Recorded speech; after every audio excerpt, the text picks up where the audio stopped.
good Saturday morning from a small village in Bulgaria. Can you see this beautiful bridge here? 30 meters high, the highest railway bridge on the Balkans. So I'm here and I'm waiting for a friend, and together we are gonna capture this bridge with our drones.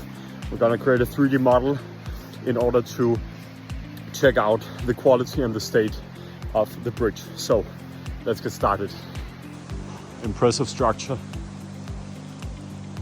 In order to improve accuracy and help the software process the final images, I have brought some ground control points. It's first time I'm using them, so I've just printed out and laminated like 4 of these, and let's spread them out somewhere here and just test how it works.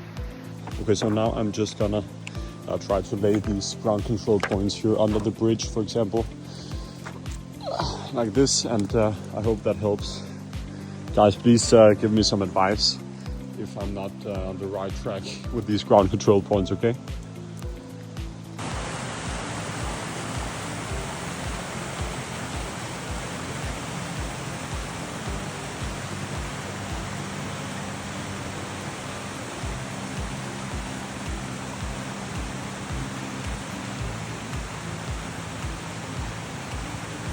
Okay, so what are some benefits of scanning such a high railway bridge with a drone?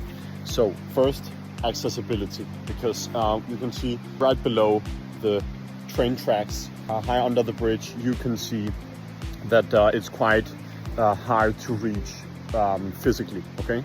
And with a drone, I can simply stand here at a safe distance and fly the drone up.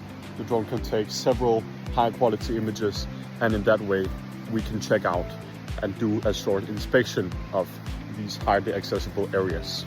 So another benefit of drone-based railway bridge inspections is of course safety, because I just fly the drone up, safely take a lot of photos in hardly accessible areas, and this reduces and this basically deletes the need of people to physically hang down from the railway bridge with ropes and stuff and do some kind of manual inspection. So drone inspections are much safer.